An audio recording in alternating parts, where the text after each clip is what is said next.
Жалпы мақсаттағы бұлттық серверді құру. Бұл бейнеде біз Windows негізіндегі бұлтты сервер жасаймыз. Бұлтты серверді құру үшін басқару консоліне өтіңіз. Бұлттық серверлер қызметін басып, содан кейін бұлттық жобаның атауын таңдаңыз. Серверлер бөлімін таңдап, жасау батырмасын басыңыз. Жоғарыда жоба атауы мен ID-інің жанында серверді орналастыру аймағын таңдауға болады. Әдепкі бойынша бұл Алматы, сондай-ақ Астана және Ташкент бар. Егер Ташкентті таңдасаңыз, серверіңіз физикалық тұрғыда Өзбекстан аумағында орналасады. Бірақ қызмет үшін төлем теңгемен есептеледі. Сервер атауын ойлап табыңыз, немесе ұсынылған нұсқаны қалдырыңыз. Конфигурация түрін таңдаңыз. Олар орындау архитектурасымен және ресурстарды бөлу моделімен ерекшеленеді, және әртүрлі тапсырмаларға арналған. Бұл бейнеде біз тек жалпы мақсаттағы серверді құруды қарастырамыз. Әрі қарай біз ядролардың саны мен жедел жадқа қатынасын таңдаймыз.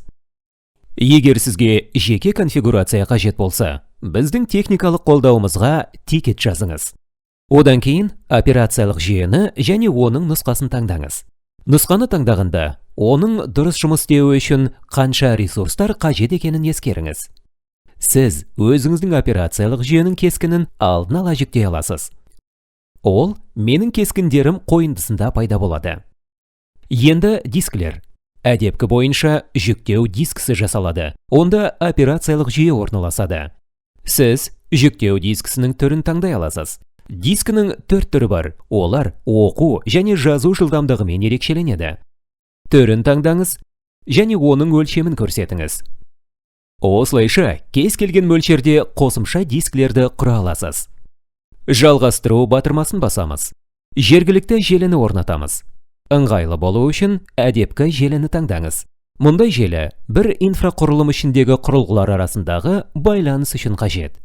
Сервердің интернетке қол жетімділігі болу үшін қалқымалы IP адрес қолдану батырмасын басыңыз. Қалқымалы IP виртуалды машина құрылғаннан кейін автоматты түрде қосылады. Келесі қауіпсіздік топтары.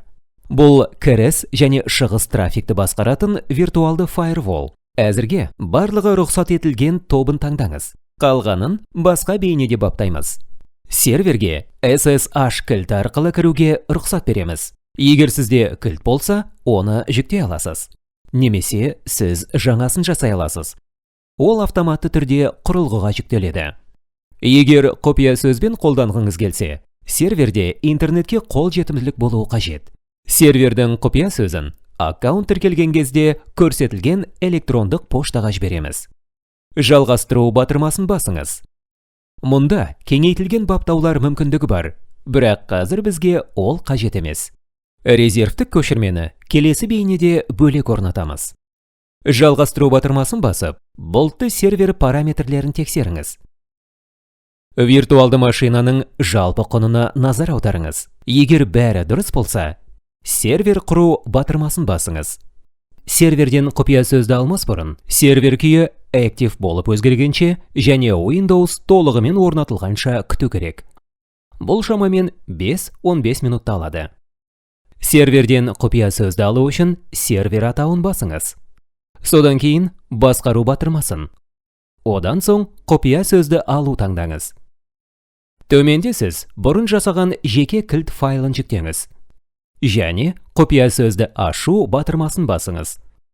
Оны қауіпсіз жерде сақтаңыз. Бұл құпия сөз администратор рөліне тағайындалған. Серверге қашықтан қосылу кезінде администратор логинін пайдаланыңыз. Құттықтаймыз, сіз бірінші бұлттық серверді жасадыңыз. Келесі бейнеде резервтік көшірме кестесін орнатамыз. Бізбен бірге болғаныңызға рахмет.